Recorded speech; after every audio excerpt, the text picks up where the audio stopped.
Hello guys, welcome to our channel. टू आ गया है चैनल पर अपने नई और मजेदार स्टोरी जो सुनकर माइंड रिफ्रेश हो जाएगा। Let's start the story. Chapter 1, Richa in hospital and death. Richa अपनी हॉस्पिटल वार्ड में आखिरी सांस ले रही है। उसे आज अपनी मोम की बहुत याद आ रही है। वो बोलने लगी, मम्मा मैं आपके पास आ रही, मेरे जीने का टाइम खत्म हो गया है। मम्मा जिससे इतना ज्यादा प्यार किया वो भी मेरा साथ छोड़ दिया। मम्मा आई एम सॉरी, मेरा दिल में बहुत दर्द हो रहा है मम्मा, मेरी वजह से आपको भी इतनी बुरी मौत मिली। वो रोने लगी। फिर वो बोली, अगर भगवान मुझे एक और मौका दिया तो मैं फिर वो सब गलती बिल्कुल नहीं करूंगी, आपको भी बचा लूंगी। मोम वो बुरी तरह टूट गई। रिचा एक शादीशुदा लड़की जिसे ब्लड कैंसर है, जो 3rd स्टेज पर पहुंच गया और अब उसका ऑपरेशन भी अनसक्सेसफुल रहा। उसका पति तनय जो रिचा का ऑपरेशन कर रहा था, उसे खुद भी पता नहीं था कि वो जिसकी ऑपरेशन कर रहा है वो उसकी खुद की ही बीवी है, या वो कभी अपने बीवी के बारे में ज्यादा खबर रखना भी जरूरी नहीं समझा।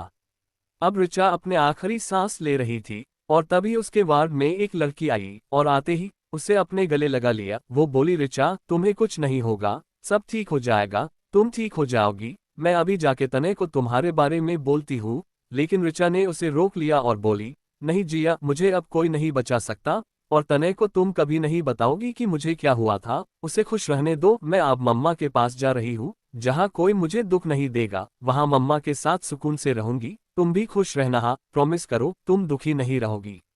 चैप्टर 2, रिचा की डेथ। अब आगे। रिचा बोली, जिया मेरा जाने का टाइम हो गया है, मुझे अच्छे से विदा करो, मैं मुस्कुराते हुए जाना चाहती हूँ, प्लीज मुझे एक बार गले लगा लो जिया। ये कहते हुए वो जोर जोर से सांस लेने लगी। यूं सांस लेने भी बहुत तकलीफ हो रही थी। एक पल ऐसा आया, मशीनों में से बीप की आवाज आई और रिचा का हाथ धम से बेड पर गिर गया। जिया ने जब महसूस किया वो रिचा को पकड़ के रोने लगी। वो बोलने लगी, क्यों रिचा क्यों, किसी को इतना भी प्यार क्यों करना जब आखिरी वक्त में भी वो साथ न निभा सका। उसे तो मैं कभी माफ नहीं करूंगी, उसे ऐसी सजा मिलेगी वो पछतने के अलावा कुछ नहीं कर पाएगा। फिर कुछ देर वो ऐसे ही रही और हॉस्पिटल के वार्ड बॉय की मदद से वो रिचा को शमशान घाट लेके आई और उसकी अंतिम संस्कार किया। दूसरी तरफ रायजादा विला में अलग ही माहौल था, लग रहा हो जैसे पार्टी चल रही है। एक मास्टर बेडरूम में एक लड़की एक लड़के के गले लगी हुई है और उस लड़के के सीने को वो धीरे धीरे सहला रही है। वो बोलने लगी, आखिर वो मर ही गई और उसे मारने वाला उसका ही पति निकला। चाहे तो वो उसे बचा सकता था, लेकिन उसने तो कोई कोशिश ही नहीं की कोई और समझ के, और उसे पता भी नहीं चला कि उसकी मोम डैड को रिचा ने नहीं बल्कि हम दोनों ने ही मारा था। ये कह के वो जोर जोर से हंसने लगी। वो लड़का भी अब हंसने लगा, लेकिन वो दोनों इससे अनजान के कोई उनकी बातों को सुन लिया है। यह कोई और नहीं तनय था, जो हॉस्पिटल से सीधे घर आया था। लेकिन जब वो मीरा से मिलने उसके कमरे में आया तब उसकी बातें सुन के उसकी पैरों के नीचे से जैसे जमीन ही खिसक गई। यह मीरा क्या बोल रही है कि यह रिचा निर्दोष थी, और इसने ये क्यों बताया कि मेरे हाथों उसकी मौत हो गई है।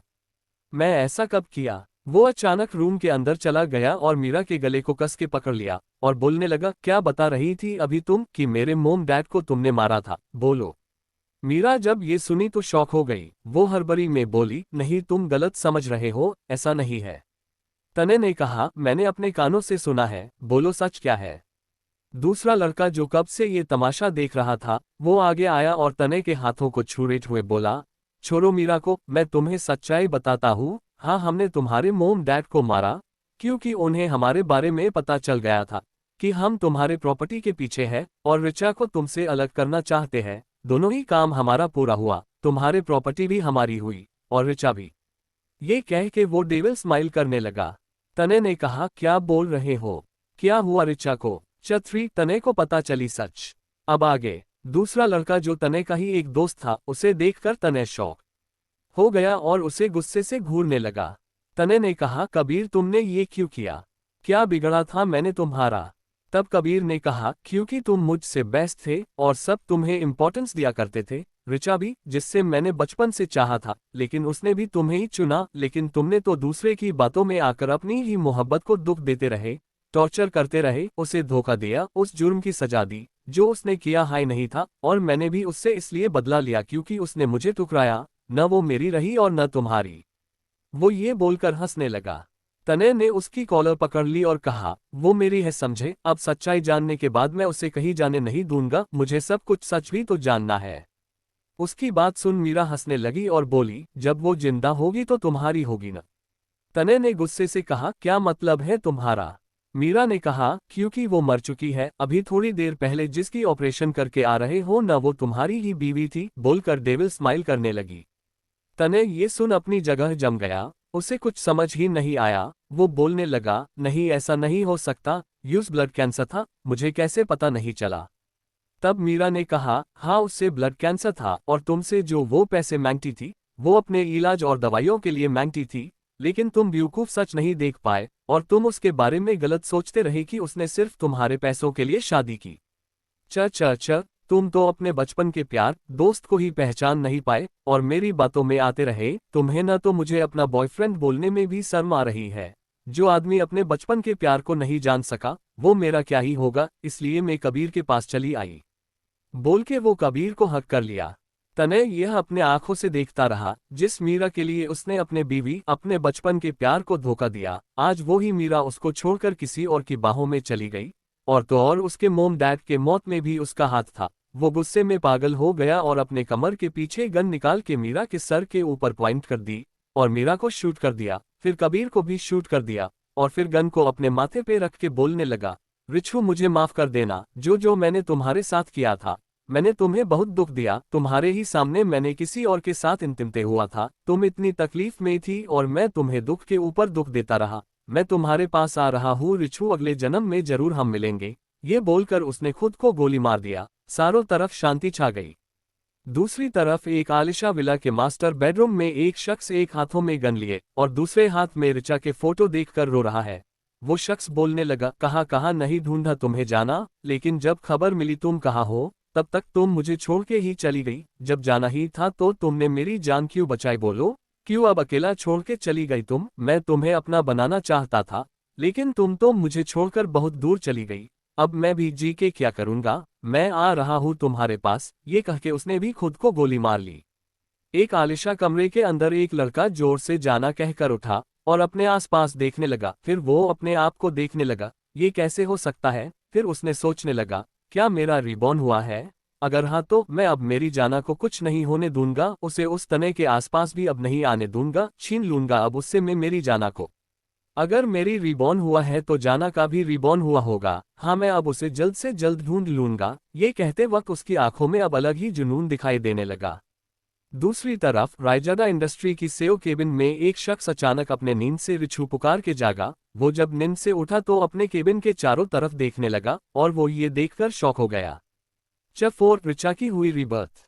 अब आगे रायजादा इंडस्ट्री में सेव केबिन में एक शख्स रिछू कह के नींद से जागा। वो अपने आसपास देखने लगा और तब उसे एहसास हुआ कि वो तो जिंदा है। वो सोचने लगा, ये कैसे हो सकता है, मैं तो मर गया था ना, कहीं मेरा रिबॉर्न तो नहीं हुआ। वो तुरंत अपने फोन में डेट देखने लगा। वो 2 साल पीछे आ गया था जब वो रिचा को गलत समझने लगा था। मीरा के बहकावे में आके वो बहुत खुश हुआ कि उसे और एक मौका मिला अपनी गलती सुधार ने का। क्या वो कामयाब होगा ये तो बाद में ही पता चलेगा। दूसरी तरफ एक घर में न ज्यादा छोटा था न ज्यादा बड़ा, उस घर के एक प्रिंसेस बेडरूम में एक लड़की जोर से चीख के उठी। उस लड़की के पास ही उसकी माँ बैठी हुई थी। अचानक चीखने से उसकी मोम को घबराहट हुई और जल्दी से उस लड़की के पास आकर पूछा, रिचा बच्चा क्या हुआ, कोई बुरा सपना देखा क्या?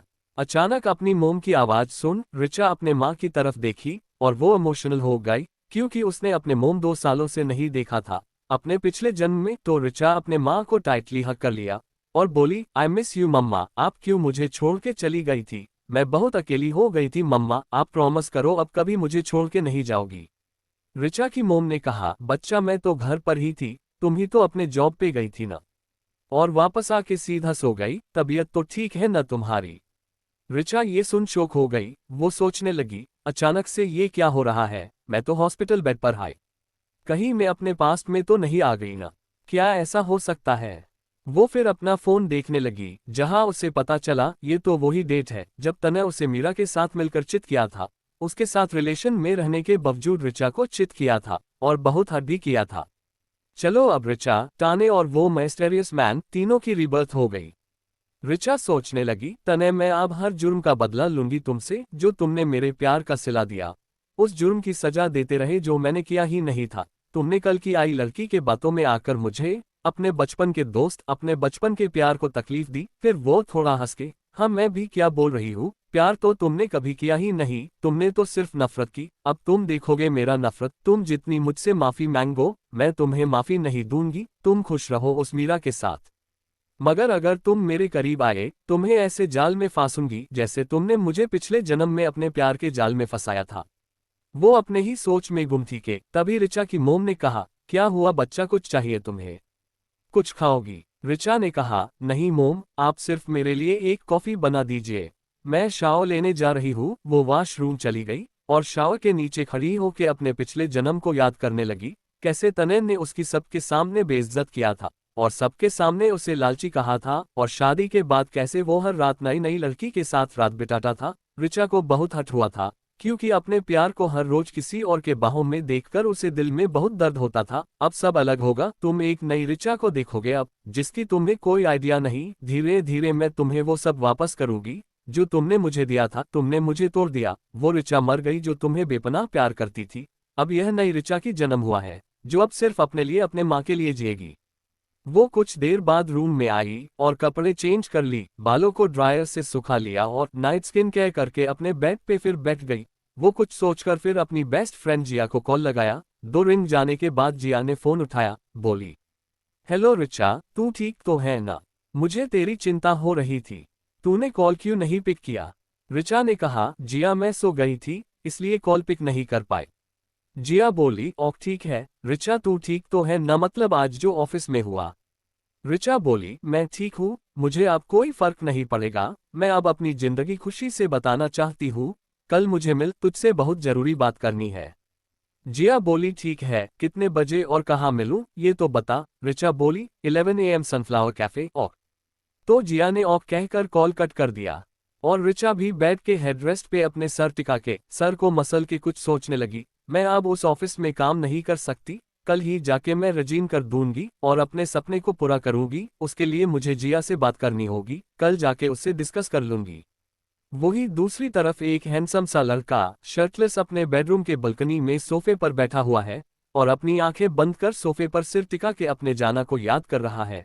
जब उसने इस हैंडसम से लड़के का जान बचाई थी, कोई भी मदद के लिए नहीं आया था, लेकिन वो लड़की उसकी हालात ठीक नहीं होने के बावजूद उसकी हेल्प की थी। वही यह सोचकर वो लड़का बोलने लगा, जाना उस दिन अगर तुमने मेरी जान नहीं बचाई होती तो मैं आज जिंदा नहीं होता, मुझे दूसरा मौका नहीं मिलता तुम्हें अपना बनाने का। उस दिन हार्ट अटैक से मेरी जान चली जाती, लेकिन तुमने मुझे बचा लिया। अब से मैं तुम्हें हर मुश्किल से प्रोटेक्ट करूंगा, कोई तुम्हें छू भी नहीं पाएगा। उसके पहले मुझे तुम्हारे पास आना होगा, मैं आ रहा हूँ जाना, बहुत जल्द। ये कहकर वो मुस्कुराने लगा। चैप्टर 5, ऋचा और मिस्टीरियस मैन की मुलाकात। अब आगे, मैं जल्द तुम्हारे पास आ रहा हूँ जाना, ये कहकर वो मुस्कुराने लगा और वो अपना मोबाइल लेके अपने असिस्टेंट नीरज को कॉल लगाया और बोला, नीरज मैं तुम्हें एक फोटो सेंड कर रहा हूँ, जल्दी उसकी इन्फॉर्मेशन मेरे पास होनी चाहिए। वो क्या कर रही है, कहाँ है, सब कुछ। ये कहकर उसने फोन कट कर दिया। उसने कहा, पिछले जन्म में सिर्फ तुम्हारे बारे में ये जान पाया था कि तुम तने रेजादा की वाइफ हो, अभी इस जन्म में भी कहीं मुझे देर ना हुई हो, मुझे जल्द से जल्द तुम्हारे पास आना होगा। वही दूसरी तरफ ऋचा सनफ्लावर कैफे पहुंचकर जिया का इंतजार करने लगी और करीब 10 मिनट बाद जिया कैफे पहुंची और वो सीधे जाके पीछे से ऋचा को हक कर लिया। ऋचा बोली, यार जिया तुम्हारी यह आदत कभी नहीं जाएगी क्या? जिया बोली, क्या रिछू तुम हमेशा कैसे पहचान जाती है यार? ऋचा बोली, मैं तुम्हारे सांस को भी पहचान सकती हूँ। जिया बोली, रहने दे, अभी यह बता क्या बात करनी थी तुझे? ऋचा बोली, यार जिया मैं अब वहाँ जॉब नहीं करना चाहती, मैं अपनी अलग से एक बिजनेस स्टार्ट करना चाहती हूँ, लेकिन उसके लिए अभी मुझे एक जॉब की भी जरूरत पड़ेगी क्योंकि पैसे थोड़े कम पड़ रहे हैं। जिया बोली, आर यू सीरियस रिछू, मतलब मैं तुमसे कब से कह रही थी कि एक अलग जॉब ढूंढ लो, लेकिन तुम्हें अब जाके अकलाई है। ऋचा बोली, अब छोड़ ना यार, अब मान ली ना तेरी बात, अब मुझे जॉब ढूंढने में मेरी मदद का कर। जिया बोली, ओक मैं चेक करके भेज दूंगी कि कहाँ जॉब वैकेंसी खाली है वो। ऋचा बोली, ओक अब चलो कॉफी ऑर्डर करते हैं। दोनों ने कॉफी ऑर्डर की और थोड़ी देर ही बाद कॉफी आ गई। दोनों कॉफी का सिप लेते लेते बात करने लगी। वहां कोई और भी था जो ऋचा को शुरू से ही देख रहा था, वो कोई और नहीं तनय था जो अपनी एक मीटिंग के लिए आया था। ऋचा को जब लगा कि कोई उसे घूर रहा है तो उसने अपने नजरें घुमा के देखा तो उसकी नजर तने के नजर से जा मिली, लेकिन ऋचा ने तुरंत उससे अपनी नजर हटा ली। ये देखकर तने को बहुत हर्ट हुआ। वो सोचने लगा, ऋछु मुझे देख के भी कोई रिएक्ट क्यों नहीं की, वो तो हर पल मुझे देखकर उसकी आंखों में मेरे लिए फीलिंग ही दिखाई देती थी, लेकिन अब वो ऐसा क्यों कर रही है। वो अपने सोच में ही गुम था कि ऋचा और जिया जाने के लिए उठी। ऋचा जैसे ही आगे बढ़ी, सामने से आते एक शख्स से टकराए और वो गिरने को हुई, लेकिन वो गिर पाती उससे पहले ही उस इंसान ने ऋचा को कमर से पकड़कर अपने करीब खींच लिया। ऋचा सीधे जाके उस इंसान के सीने से टकराए, दोनों की आंखें एक अजीब सुकून के साथ बंद हो गई। ऋचा को उसकी बाहों में मानो दुनिया जहां का सुकून महसूस हुआ, जो आज तक उसे फील नहीं हुआ था। उसे ऐसा एहसास हुआ जैसे वो इस बाहों में महफूज हो। उस इंसान को भी ऋचा की बाहों में भरते ही बहुत सुकून महसूस हुआ। उसे ऐसा लगा जैसे ये पल यही थम जाए। दोनों अपने में ही गुम थे कि तभी दोनों को जिया की आवाज सुनाई दी, जो कह रही थी, ऋचा तू ठीक है ना। तब जाके दोनों होश में आए। दोनों एक दूसरे से दूर हुए, दोनों की नजरें मिली और वो इंसान जैसे उसकी आंखों में खो गया। वो सोचने लगा, फाइनली तुम मेरे सामने आ ही गई। ऋचा ने कहा, हाँ मैं ठीक हूँ, और उस इंसान की तरफ देखकर कहा, थैंक यू मिस्टर।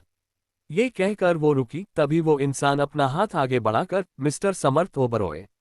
ऋचा भी हाथ मिलते हुए, थैंक्स मिस्टर ओबरॉय, आपने मुझे गिरने से बचा लिया। समर्थ बोला, ये तो हमारा फर्ज था, आप जैसी खूबसूरत लड़की की हेल्प करना, कह के वो मुस्कुराया। ऋचा थोड़ा ऑकवर्ड हो गई ऐसी चेसिया लाइन सुनकर, फिर भी वो मुस्कुराए और बाय कहकर चली गई। समर्थ पीछे मुड़कर ऋचा को देखा और इसे बोला, नीरज जल्द जल्द पता करो ये कहाँ रहती है, और डर नहीं होनी चाहिए। और दोनों फिर कैफे के अंदर चले गए। वहां कोई था जो यह उन दोनों की नजदीकी देखकर जल भून कर राख हो गया था, और ये कोई नहीं तनय था जो अपने जलती आंखों से दोनों को घूर रहा था। उसने कहा, ऋछु तूने ये सही नहीं किया, किसी के करीब जाके, इसकी सजा तो तुम्हें मिलेगी और मुझे इग्नोर करने की भी। ये कहकर तनय ऋचा के पीछे चला गया और वो जाके ऋचा को पीछे से पुकारा, ऋछु कैसी हो। ऋचा पीछे पलटी मगर कुछ जवाब नहीं दिया। तनय ने फिर कहा, ऋछु क्या हुआ, मुझसे बात क्यों नहीं कर रही हो। ऋचा ने कहा, आपको मैं नहीं जानती, मैं अंजनों से बात नहीं करती। कहकर ऋचा ने जिया का हाथ पका और टैक्सी में बैठकर चले गए।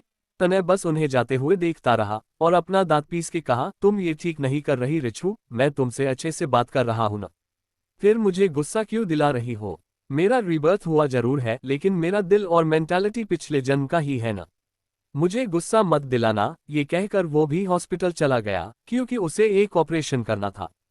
तनय अपना बिजनेस के साथ साथ अपना डॉक्टर की ड्यूटी भी बखूबी निभाता है, क्योंकि उसकी यह हॉबी है। वो शुरू से डॉक्टर बनना चाहता था और उसके पापा चाहते थे कि उनकी बिजनेस को तनय आगे बढ़ाए, इसलिए तनय अपना सपने के साथ साथ अपने पापा की भी आशाओं को भी निभा रहा है।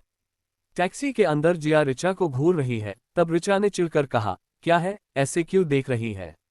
जिया ने कहा, तू मेरी ऋछु ही है ना, मतलब जो लड़की तनय के पीछे पीछे घुमा करती थी, आज वो लड़की उसे पहचान में इनकार कर दिया।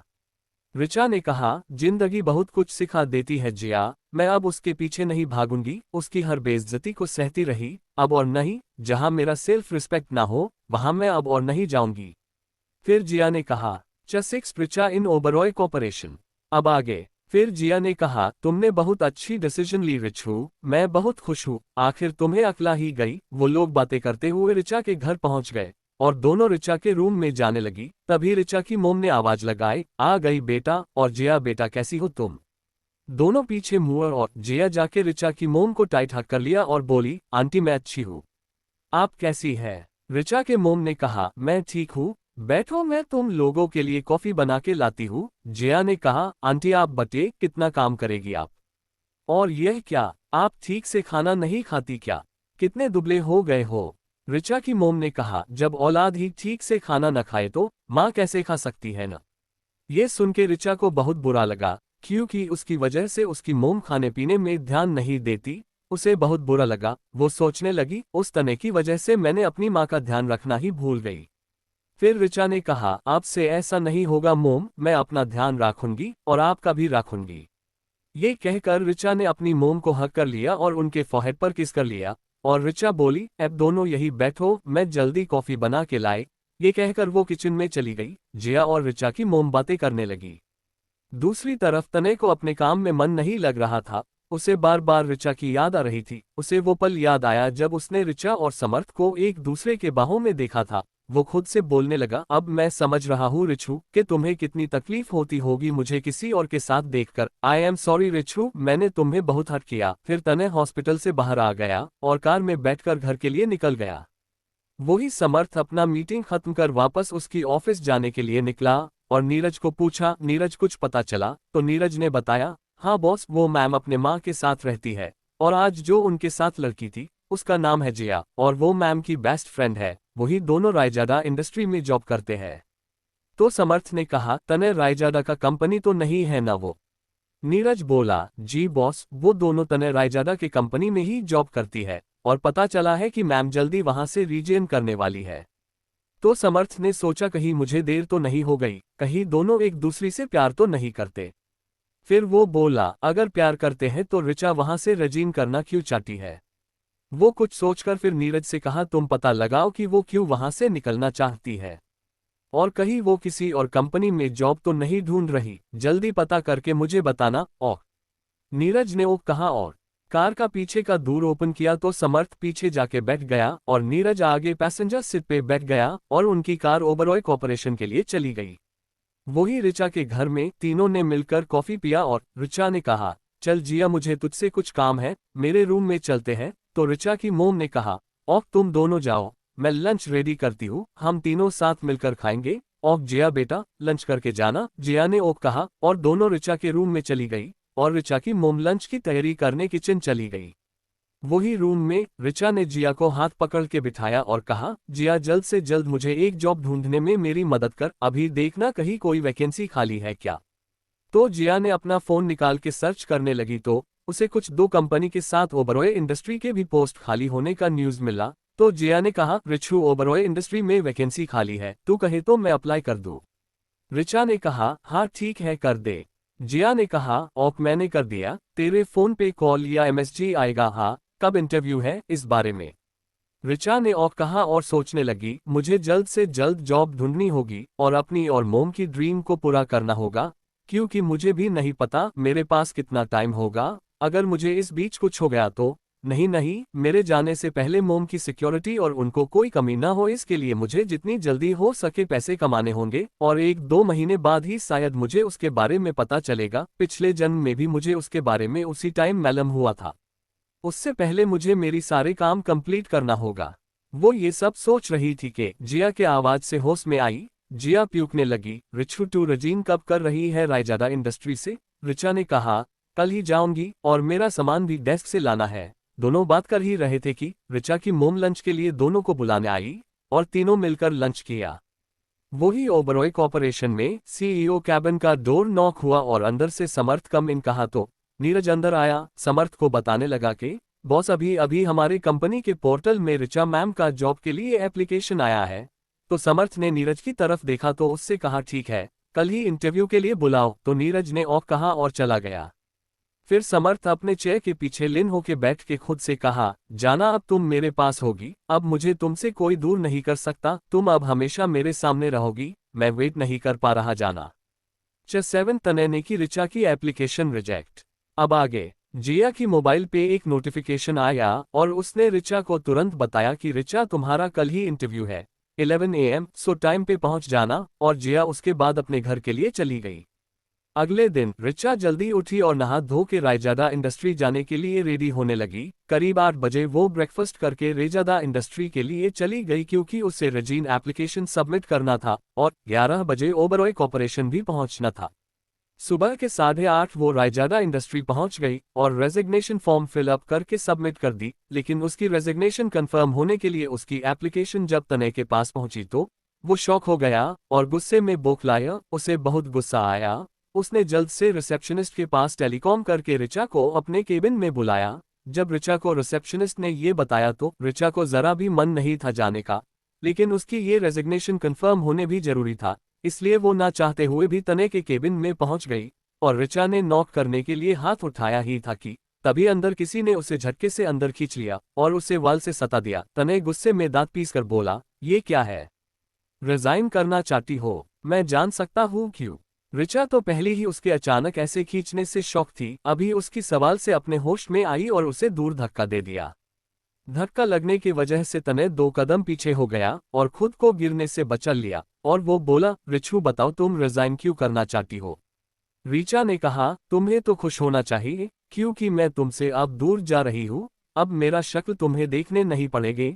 तुम्हारे रोज रोज के बेइज्जती से तंग आ गई हूँ। तुमने मुझे कोई गलती न होने के बावजूद मुझे टॉर्चर किया, अब मुझे बख्श दो। ऋचा ने अपने हाथ जोड़ लिए। तनय ने उसके दोनों हाथ को पकड़ के, रिचू मुझे माफ कर दो, मैंने तुम्हें गलत समझा। मुझे सच पता चल चुका है कि तुम लालची नहीं हो और तुम मेरे पैसों से नहीं, मुझसे प्यार करती हो, और उस वक्त भी तुम इनोसेंट थी। मुझे माफ कर दो। कहकर उसने अपना माथा ऋचा के माथे से जोड़ दिया। एक पल के लिए ऋचा भी पिघल गई और वो भी अपने आंखें बंद करके उसके एहसासों में डूबने लगी। तभी उसे अचानक अपनी पिछली जिंदगी के बारे में याद आया और उसे फिर से धक्का देकर दूर कर दिया।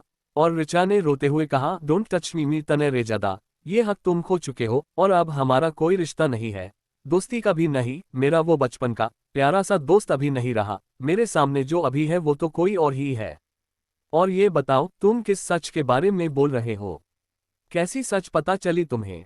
तनय ने जब ये सुना खामोश हो गया, क्योंकि वो कैसे बताता कि पिछले लाइफ में उसे सब सच पता चल गया था। कैसे बताता कि उसकी बेवकूफ की वजह से उसकी ऋचा ने क्या क्या सहा था। उसके अलावा उसकी मोम को टॉर्चर करने से पहले एक बार भी नहीं सोचा। वो खामोश रहा।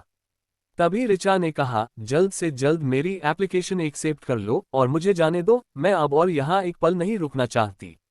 तनय ये सुन फिर उसके पास आया और बोला, ऋचा मैंने कहा ना, तुम ये कंपनी छोड़ के कहीं नहीं जाओगी। मैं तुम्हें कहीं नहीं जाने दूंगा। अब समझ गई ना? आप जाओ और जाके अपना काम करो।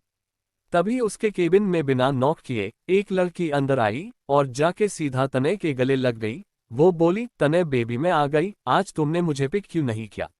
मैं तुमसे नाराज हूँ। ये कहकर वो अपना मुंह बना लिया। उस लड़की को देख के ऋचा थोड़ी हंसी और बोली, सर मेरा एप्लीकेशन जल्द से जल्द एक्सेप्ट कर दीजिए, क्योंकि मुझे इंटरव्यू में भी जाना है, मुझे लेट हो रहा है। तनय ने जब उस लड़की को देखा तो कहा, मीरा ये क्या बिहेवियर है तुम्हारा? नॉक करके नहीं आ सकती तुम? अभी के अभी बाहर जाओ तुम। मीरा? हाँ वो लड़की मीरा ही थी जो अभी अभी तनय की केबिन में आई थी। मीरा ये सुन उसकी आंखें बड़ी हो गई और बोली, तनय तुम ये क्या कह रहे हो? मैं तो हमेशा ऐसे ही आती हूं ना, तो आज तुम्हें क्यों प्रॉब्लम हो रही है? ये कहकर उसने तनय के गले में अपने बाहें लपेट लिए। तनय को गुस्सा तो बहुत आ रहा था। वो मन ही मन सोचा, बहुत उड़ रही हो ना, तुम्हारी ऐसी हालत करूंगा ना, तुम सोच भी नहीं सकती। फिर कुछ सोचकर उसने उसके कमर से पकड़ लिया और बोला, बेबी तुम बाहर जाओ, मुझे ऋचा से कुछ काम है। मीरा ना चाहते हुए भी बाहर जाने लगी और जाते जाते ऋचा की तरफ देख के ईविल स्माइल कर वो केबिन से निकल गई। ऋचा जो कब से ये तमाशा देख रही थी, वो भी जाने के लिए मुड़ी, पर वो जा पाती उससे पहले ही तनय ने उसे पीछे से हक कर लिया और अपनी आंखें बंद कर ली। ऋचा को झटका लगा और वो उसकी बाहों से छूटने के लिए कसमसाने लगी। वो बोली, ये क्या हरकत है, छोड़ो मुझे। तनय ने कहा, नहीं छोड़ूंगा। ऋचा ने कहा, तुम्हारे गर्लफ्रेंड अभी यचिच है, तुम्हें शर्म नहीं आती गर्लफ्रेंड के रहते हुए मुझे ऐसे पकड़ने में? छोड़ो मुझे पागल इंसान। तनय ने कहा, मैं तुम्हें अब जिंदगी भर नहीं छोड़ूंगा। अगर तुमने कभी दूर जाने की कोशिश की तो मुझसे बुरा कोई नहीं होगा। ये कहकर उसने ऋचा के गले को किस कर लिया। ऋचा शॉक हो गई और बोली, ये तुम क्या कर रहे हो? प्लीज मुझे छोड़ दो, मैं यहाँ से जाना चाहती हूँ। पहले तो तुम मुझे खुद ही पीछा छुड़ाना चाहते थे ना, अब जब मैं खुद ही जा रही हूँ तो तुम्हें क्या प्रॉब्लम हो रही है? चैट ऋचा हुई बेहोश। अब आगे ऋचा तनय की बाहों में कसमासने लगी। वो पैनिक करने लगी कि कैसे पिछली लाइफ में तनय उसे छूना तो दूर देखना भी पसंद नहीं करता था, लेकिन अब वो उसे पकड़ किस कर रहा है? वो समझ नहीं पा रही थी आखिर इस जन्म में तनय को क्या हो गया जो वो ऐसा बिहेव कर रहा है। वो ये नहीं जानती थी कि तनय का भी रिबॉर्न हुआ है। वो पैनिक करते हुए ही तनय के बाहों में बेहोश हो गई। तनय को जब महसूस हुआ कि ऋचा कुछ रिएक्ट नहीं कर रही है तो उसने ऋचा की तरफ देखा तो पाया वो बेहोश हो चुकी है। वो जल्द से जल्द ऋचा को अपने केबिन में बने ही प्राइवेट रूम में लेके चला गया। वो खुद ही डॉक्टर था तो उसने ही ऋचा को चेक किया तो पाया कि उसे बुखार है। तनय उसे पानी में ही दवाई मिलाकर ऋचा को धीरे धीरे पिला दिया और ऋचा का हाथ पकड़ के उसके पास ही बैठ गया। उसके आंख से एक कतरा आंसू गिर गया और वो सोचने लगा कि कैसे उसने हर बार ऋचा को इग्नोर किया था। जब ऋचा अक्सर ऐसे ही फीवर में तड़पती थी तो तनय उसे प्यूकना तो दूर देखता भी नहीं था, और ऐसे ही ऋचा को इग्नोर करने की वजह से शायद ऋचा का ब्लड कैंसर बढ़ता चला गया। अगर वो पहले से ही ध्यान देता तो ऋचा को कभी इतनी तकलीफ नहीं उठाना पड़ता। वो ऋचा के हाथ को चूमते हुए रो पड़ा। 2 घंटे बाद ऋचा को होश आया तो उसने पाया कि वो किसी अनजान रूम में है। वो चारों तरफ देखा तो पाया कि तनय उसके हाथ को पकड़ के चेयर में ही सो गया है। ऋचा ये महसूस करते ही जल्दी से अपने हाथ को छुड़ा लिया और बेड से खड़ी हो गई। हाथ को अचानक छूने से तनय की भी आंख खुल गई। उसने देखा कि ऋचा उठ गई है। तनय ने कहा, ऋचा तुम क्यों उठी? तुम्हें आराम करना चाहिए ना, देखो तुम्हें कितना बुखार है, प्लीज बैठ जाओ। ये कहकर वो ऋचा को बैठने लगा, लेकिन ऋचा अपने जगह से नहीं हिली और उसने कहा मुझे जाना है। तनय ने कहा चलो मैं तुम्हें घर ड्रॉप कर देता हूँ। ऋचा ने दांत पीसते हुए कहा कोई जरूरत नहीं है, मैं खुद चली जाऊंगी। जल्द से जल्द मेरी एप्लीकेशन एक्सेप्ट करो और मुझे रिहा करो। तनय ने कहा तुम्हें इतनी क्यों जल्दी है मुझसे दूर जाने की, क्या मैं जान सकता हूँ? ऋचा ने कहा बताने की जरूरत नहीं है, समझदार इंसान हो, खुद ही समझ जाओ। ये कहकर वो वहां से निकल गई और ऑफिस के बाहर टैक्सी का इंतजार करने लगी। उसे देर हो गया था इंटरव्यू में पहुंचने के लिए। करीब 10 मिनट बाद टैक्सी आई और वो ओबरॉय कॉर्पोरेशन के लिए निकल गई। 30 मिनट बाद वो वहां पहुंची और रिसेप्शनिस्ट में जाकर अपना इंटरव्यू के बारे में पूछा तो रिसेप्शनिस्ट ने बताया कि आप 30 मिनट लेट है, आप सीधे सेओ केबिन में चले जाए, सेओ सर खुद आपका इंटरव्यू लेंगे। ये कहकर उसने ऋचा को सेओ के केबिन के बाहर छोड़ दिया और वहां से चली गई। ऋचा सेओ केबिन के बाहर ही रुकी हुई है। वो नॉक करे या न करे यही सोच रही है, क्योंकि आज उसे देर हो गई थी। उसे डर लग रहा था कि इतने लापरवाह लड़की को कैसे जॉब देंगे। वो बहुत नर्वस थी। लेकिन केबिन के अंदर समर्थ कैमरा से ऋचा को देख रहा है। वो समझ गया कि ऋचा क्या सोच रही है, इसलिए उसने अंदर से ही आवाज लगाई, बाहर ही रहोगी या अंदर आने का भी इरादा है? ऋचा अंदर चली गई और जैसे ही उसने समर्थ को देखा उसकी दिल की घंटी बजने लगी। उसे ऐसा महसूस कभी नहीं हुआ, यह एक अलग ही एहसास था उसके लिए। समर्थ लाइट ब्लू कलर का 3 पीस बिजनेस सूट पहना हुआ था जो उसके गोरे बदन पे जच रहा था। ऋचा की आंखें जैसे उसी पे ठहर गई। समर्थ का भी कुछ ऐसा ही हाल था। वो ऋचा को देखने ही उसके जाजबट जाग गए। उसे ऐसा लगा जैसे अभी वो जाए और ऋचा को कस के गले लगा ले, क्योंकि वो तो ऋचा से पिछले जन्म से प्यार करता था, बेपनाह मोहब्बत। वो दोनों अपने में ही खोए हुए थे कि समर्थ खुद के एहसास को कंट्रोल कर ऋचा को सामने कुर्सी पर बैठने को कहा। ऋचा भी होश में आई और हड़बड़ा कर बैठ गई। ऋचा अपना चा उसके सामने रख दी और समर्थ उसे क्वेश्चंस पूछने लगे। ऋचा भी बहुत कॉन्फिडेंस से सारे सवालों का जवाब देती गई। कुछ देर बाद जब ये खत्म हुआ तो समर्थ ने कहा आपको जॉब मिल जाएगी, लेकिन आपने जिस पोस्ट के अप्लाई की थी वो नहीं, आपको मेरी पर्सनल असिस्टेंट की जॉब मिलती है। ये कहकर उसने अपना हाथ ऋचा के आगे बढ़ा दिया। ऋचा ने जब ये सुना तो वो शॉक हो गई, फिर वो हिचकिचते हुए हाथ मिला लिया। ऋचा ने कहा मैं कब से ज्वाइन कर सकती हूँ सर? समर्थ ने कहा आज से ही कर सकती है, अब आप अपनी डेस्क पर जाए और आज की शेड्यूल तैयार कर लेकर आए। आप 1 मिनट रुकिए, कोई आपको आपका डेस्क दिखा देगा। ये कहकर उसने नीरज को कॉल किया और अंदर बुलाया और ऋचा को उसका डेस्क दिखाने को कहा। नीरज ऑर्डर फॉलो करते हुए ऋचा को उसकी डेस्क तक ले गया और उसे काम समझा दिया। ऋचा का केबिन समर्थ के केबिन के सामने ही था, जो समर्थ उसे हर पल देख सकता था। समर्थ ने खुद से कहा तुम मेरे पास आखिर आ ही गई, वो दिन दूर नहीं जब तुम पूरी तरीके से मेरी हो जाओगी। ये कहकर उसने थोड़ा मुस्कुरा दिया और वो फिर बोला जाना तुमने किया, मुझे नहीं पहचाना, पहचानोगी भी कैसे? तुम उस वक्त ठीक हालात में थी ही नहीं, फिर भी मेरी मदद की, पर कोई नहीं, मुझे तो याद हो न तुम, यही काफी है मेरे लिए। चेन्नई टाने ने किसिंग फोटो भेजी ऋचा को। अब आगे समर्थ और ऋचा दोनों ही अपने काम में बिजी है। वही रायजादा इंडस्ट्री में तनय बहुत गुस्से में है कि ऋचा ऐसे अचानक उसे छोड़कर कैसे चली गई। वो गुस्से में अपने केबिन में इधर उधर घूम रहा है। वो अपने असिस्टेंट को बुलाया और उससे कहा कि ऋचा कहाँ है, जल्द से जल्द पता लगाओ। असिस्टेंट ऑफ बॉस कहकर चला गया और तनय कुछ सोचकर मिस्टीरियस स्माइल करने लगा। उसने कहा अब तुम्हें वापस बुलाने का तरीका मुझे मिल गया, अब देखता हूँ तुम कैसे नहीं आती हो। वो कुछ सोचकर मीरा को बुलाया और 2 मिनट बाद ही मीरा उसके केबिन में आई और सीधे जाके उसके गोद में बैठ गई। तनय ने भी उसे अच्छी से बिठा लिया और उसके कमर से पकड़ के अपने तरफ खींच के उसके होठों पर मिश करने लगा और उसके किसिंग की फोटो लेने लगा। तनय किसिंग में इतना खो गया कि उसके असिस्टेंट जो डोर पे नॉक कर रहा है वो भी उसे सुनाई नहीं दिया। अब जो आदमी जैसा है वही रहेगा ना उसका नेचर, है ना थर की आदमी तने।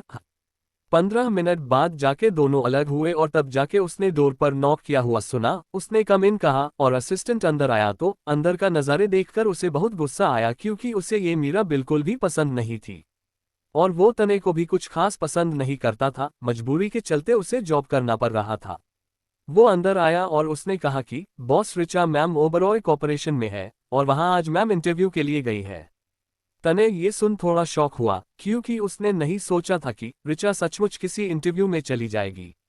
उसे बहुत गुस्सा आया और वही मीरा ने कहा, बेबी क्या हुआ, तुम इतना गुस्सा क्यों कर रहे हो? अच्छा हुआ न वो चली गई, अब हमें कोई डिस्टर्ब नहीं करेगा, हम अपना क्वालिटी टाइम अच्छे से स्पेंड कर सकेंगे। तने ने उसके तरफ देखा और डेविल स्माइल कर सोचने लगा, हाँ हाँ कोई हमें डिस्टर्ब नहीं करेगा, तुम्हें तो मैं अच्छी सबक सिखाऊंगा मुझे धोखा देने का, लेकिन उससे पहले तुम्हारे साथ कुछ दिन क्यों ना एंजॉय कर लूं ताकि तुम कहीं की नहीं रहो। ये सोचकर उसने मीरा को फिर से किसिंग कर लिया। अरे यार ये तने भी कितना हवसी है ना। थोड़ी देर बाद तने ने वो किसिंग फोटोज एक दूसरे नंबर से रिचा को भेज दी।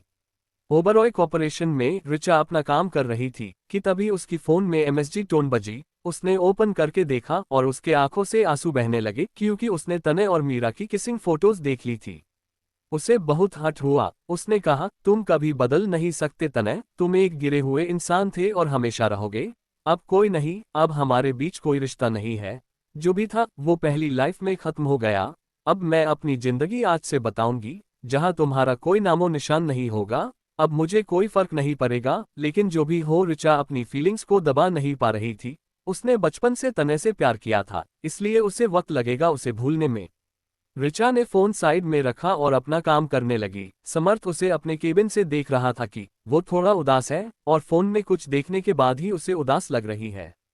वो कुछ सोचकर रिचा के केबिन में आया और आके रिचा के फ्रंट सीट पर बैठ गया। वो खामोशी से उसे देखने लगा। वो बार बार रिचा के फोन के तरफ देखने लगा और उसने सोचा कि कैसे इसकी फोन देखूं जिससे पता चले कि क्यों ये उदास हो गई थी। उसने रिचा को कहा कि रिचा आप मल्होत्रा वाली फाइल मेरे असिस्टेंट से ले आएगी प्लीज। रिचा ने शो सर कहा और फाइल लेने चली गई। जब वो गई तो समर्थ ने रिचा का फोन लिया और वो चेक करने लगा। तभी उसने देखा कि तने और एक लड़की की किसिंग फोटोज थी। जब उसने ये देखा तो उसने तने को तो पहचान लिया, लेकिन मीरा को नहीं पहचाना। उसने कहा, क्यों जाना, क्यों उसे इतना प्यार करती हो तुम? मैं तुम्हें इतना प्यार करता हूँ, तुम कब समझोगी जाना? वो फिर से बोला, इसे तो मैं ऐसी सबक सिखूंगा ना, ये किसी लड़की के करीब भी नहीं जा पाएगा, क्योंकि मैं तो जानता हूं ना तुमने मेरी जाना की क्या हालात की थी तुमने। You wait and watch mister Tanay Raizada. थोड़ी देर बाद रिचा वापस आई और उसने समर्थ को फाइल दे दिया। समर्थ ने फाइल लिया और उसने कहा, मिस रिचा लंच टाइम हो रहा है, क्या आप मेरे साथ लंच करना पसंद करेगी? रिचा ने थोड़ी देर सोचा और फिर मुस्कुर के हाँ में सिर हिला दिया और दोनों लंच करने के लिए रेस्टोरेंट के लिए जाने लगे। दोनों ऑफिस के बाहर आए और समर्थ ने उसे रुकने को कहा और वो कार लेने पार्किंग एरिया में चला गया। 2 मिनट बाद वो कार लेके आया और कार से उतरकर रिचा के लिए कार का डोर ओपन कर दिया। समर्थ का ये जेंटलमैन वाला बिहेवियर देखकर उसे बहुत अच्छा लगा और उसने सोचा कि सर कितने अच्छे हैं। उसने कहा, सर आप ये क्या कर रहे हैं? मैं खुद कर लूंगी ना। समर्थ ने कहा, इतनी खूबसूरत लड़की के लिए मैं तो ये कर ही सकता हूं ना, और हाँ तुम मुझे मेरे नाम से ही बुलाया करो। और रिचा ने कहा, लेकिन सर। समर्थ ने कहा, फिर सर। रिचा सॉरी कहकर कार में बैठ गई और समर्थ भी ड्राइविंग सीट पर जाके बैठ गया। दोनों कार में खामोश ही रहे। आधे घंटे में वो लोग एक हाई क्लास रेस्टोरेंट में जाके पहुंच गए। समर्थ ने कार से उतरा और रिचा के साइड जाके डोर ओपन किया और रिचा की तरफ अपना हाथ आगे बढ़ा दिया। रिचा ने भी हिचकिचाते हुए अपना हाथ उसके हाथ में दे दिया और कार से उतरी। समर्थ के साथ रिचा को बहुत प्रोटेक्टिव फील हुआ। वो महफूज फील करने लगी। दोनों रेस्टोरेंट के अंदर चले गए। दोनों जैसे ही पहुंचे सभी के नजर उन दोनों पर गई। वहां कोई और भी था जो उन दोनों को देखकर अपनी हाथों की मुट्ठी बना ली। चैतन, तुम्हें शर्म नहीं आई किसी और आदमी के साथ घूमते हुए? अब आगे। समर्थ और रिचा जैसे ही अंदर आए सभी के नजर उन दोनों के ऊपर चले गई, क्योंकि दोनों परफेक्ट लग रहे थे। वहां कोई और भी था जो उन दोनों को देख रहा था। वो कोई और नहीं तनय और मीरा थे। मीरा तनय को जोर जबरदस्ती इस रेस्टोरेंट में लेकर आई थी और तनय को भी भूख लगी थी, इसलिए वो भी आ गया। तनय जब उन दोनों को देखा तो उसको जलन के मारे हाथों की मुट्ठी बना ली मीरा ने भी उन दोनों को देखा। मीरा ने जब समर्थ को देखा तो एक पल के लिए देखती ही रह गई, क्योंकि समर्थ था ही इतना हैंडसम कि किसी लड़की का दिल उस पर आ जाए। मीरा मन में सोचने लगी कि इतने हैंडसम आदमी ही क्यों ऋचा के साथ होते हैं। पहले तो ये तने था जिसे मैंने फंसा लिया, उसके बाद वो कबीर, और ये एक नया आदमी। आखिर ये है कौन? मीरा तने को उकसने के लिए शॉक दिखत हुए तने से कहा, ओ माय गॉड, वो देखो तने, ऋचा किसी के साथ है, कहीं वो उसका बॉयफ्रेंड तो नहीं है। तने ये सुन उसे बहुत गुस्सा आया और अपनी आंखें जोर से बंद कर गहरी सांस ले ली। फिर मीरा ने कहा, तने, ये वही ऋचा है न जो तुमसे प्यार करने की दावे किया करती थी, ये अचानक कैसे बदल गई? उसने जब देखा कि तने को हद से ज्यादा गुस्सा आ रहा है तो वो अपने मन ही मन मुस्कुराया और खुद से कहा, चलो मेरा काम हो गया। समर्थ और ऋचा एक टेबल पास आए जो पहले से ही रिजर्व थी और समर्थ ने ऋचा के लिए चेयर खींची। ऋचा उसके तरफ मुस्कुर के थैंक यू कहते हुए चेयर पर बैठ गई और समर्थ ने उसे मेन्यू कार्ड देकर कहा, ऋचा तुम्हें जो ऑर्डर देना है दे दो, आज मैं तुम्हारे पसंद का खाऊंगा। ऋचा को ये सुन बहुत अच्छा लगा, क्योंकि आज तक उसको किसी ने इतना अच्छा बिहेव नहीं किया था। उसके पसंद नापसंद का ख्याल उसके माँ के अलावा कोई नहीं रखता था। पिछले जन्म में तने के साथ शादी के बाद भी जैसे वो अपनी पसंद भूल ही गई थी। उसे आज बहुत अच्छा फील हुआ, क्योंकि इतने सालों बाद किसी ने उसकी पसंद की ख्याल कर रहा था। पिछले जन्म में अपने माँ के डेथ के बाद सिर्फ तने ही था उसके पास अपना कहने के लिए, लेकिन तने उसकी पसंद का ख्याल रखना तो दूर, वो आज खाना खाए या नहीं, तबीयत ठीक है या नहीं, कुछ ध्यान ही नहीं रखा। वो एक कोने में पड़ी रहती थी। उसका और तने का बेडरूम भी अलग अलग था। जब रात को तने मीरा के साथ आके उसके सामने ही किस करता था, उसे गोद में उठा के ले जाके उसके साथ फिजिकल नीड पूरी करता था, तो ऋचा को बहुत दुख होता था। इसलिए शायद ये अंदर ही अंदर घुटते घुटते मौत के करीब पहुंचती गई। वो अपने सोच में गुम थी कि समर्थ ने उसके सामने चुटकी बजाते हुए कहा, मिस ऋचा, आप कहाँ खो गई? ऋचा होश में आई और बोली, नहीं कहीं नहीं, आई एम सॉरी सर। समर्थ ने कहा, फिर सर? ऋचा थोड़ा हंसकर, ओक सॉरी समर्थ। समर्थ को ऋचा के मुंह से अपना नाम सुनकर बहुत अच्छा लगा। वो भी मुस्कुरा दिया। दोनों को हंसते मुस्कुराते देख के तने को अपने तन बदन में आग लग गई। वो उठा और सीधा ऋचा के पास वाली चेयर खींचकर बैठ गया, किसी को अचानक अपने पास बैठा हुआ देखकर। ऋचा ने जब सिर घुमाकर देखा तो वो थोड़ा हैरान हो गई। समर्थ उसे देखकर थोड़ा गुस्से में आ गया। वो तो ऋचा के साथ थोड़ा वक्त बिताने आया था। उसने सोचा ये कुत्ता यहाँ क्या कर रहा है। तने ने जब देखा कि ऋचा कुछ नहीं बोल रही तो उसने ही बात शुरू की और उसने कहा, ऋचा, तुम ऑफिस छोड़ यहाँ क्या कर रही हो? तुम्हें तो अभी अपने काम पर होना चाहिए न। हालांकि तने जानता है कि ऋचा किसी इंटरव्यू के लिए गई थी, फिर भी उसने अनजान बनते हुए पूछा। ऋचा ने कहा, मैंने पहले ही तुम्हारे कंपनी से रिजाइन कर लिया है, सो मैं वहां क्यों रहूं? और एक्सक्यूज मी, तुम हमारे टेबल पर क्या कर रहे हो? जाओ अपने टेबल पर और हमें हमारा खाना खाने दो। तने ने दांत पीसते हुए कहा, तुम्हारी जुबान ज्यादा ही नहीं चल रही, और ये किसके साथ आई हो तुम? तुम तो खुद को बहुत सती सावित्री कहती थी, अपना बॉयफ्रेंड होते हुए भी किसी और आदमी के साथ घूम रहे हो। तुम्हें शर्म नहीं आई? वो थोड़ा चीख के बोला। आसपास के लोग उन्हें ही देखने लगे। ऋचा जब अपने आसपास देखा तो थोड़ा अनकंफर्टेबल हो गई। समर्थ ने जब ऋचा को अनकंफर्टेबल होते हुए देखा तो उसने अपना हाथ ऋचा के हाथ में रखा और उसे आंखों से ही शांत रहने का इशारा किया। तने ने जब उन दोनों की हाथ थामते हुए देखा तो उसे बहुत गुस्सा आया और उसने ऋचा के बाह पकड़ के खड़ा कर लिया और कहा, तुम यहाँ किसके साथ गुलचुरे उड़ा रही हो? तुम इतनी कब गिर गई ऋचा? ऋचा ये सुन उसे बुरा लगा। उसने सोचा, ऋचा, तू ऐसे चुप नहीं रह सकती, अपने लिए स्टैंड लेना होगा तुझे, नहीं तो हर बार की तरह ये तुझे बेइज्जत करने में एक बार भी नहीं सोचेगा। फिर ऋचा ने थोड़ा हंसकर तने की तरफ देखा और कहा, क्यों, तुम्हें क्यों मिर्ची लग रही है? मुझे किसी और के साथ देखकर हमारे बीच क्या रिश्ता है जो तुम ये मुझे पूछ रहे हो? शर्म मुझे नहीं तुम्हें आनी चाहिए, क्योंकि जब हम रिलेशन में थे तो तुमने मुझे धोखा दिया था, मेरे ही सामने किसी और के साथ। छी, मुझे कहने में भी शर्म आ रही है। और किस बॉयफ्रेंड के बारे में बात कर रहे हो? मेरा कोई बॉयफ्रेंड नहीं है। हमारा रिश्ता तभी खत्म हो गया था जब तुमने मुझे धोखा दिया था। वो मैं ही थी जो इस रिश्ते को जोर जबरदस्त जोड़ के रखना चाहती थी, क्योंकि मैंने तुमसे सच्चे दिल से चाहा था, लेकिन तुमने मेरे भरोसे का खून किया। उस मीरा के साथ मिलकर तुम्हें कभी सच्चा प्यार नहीं मिलेगा। तुम तड़पोगे प्यार के लिए, लेकिन तुम्हें नहीं मिलेगा। अकेले रह जाओगी तुम, मिस्टर तने रायजादा। आज के लिए इतना। हाय दोस्तों, मिलते हैं नेक्स्ट चैप्टर में। और कैसी लगी स्टोरी दोस्तों कमेंट में जरूर बताइएगा। Thanks for watching.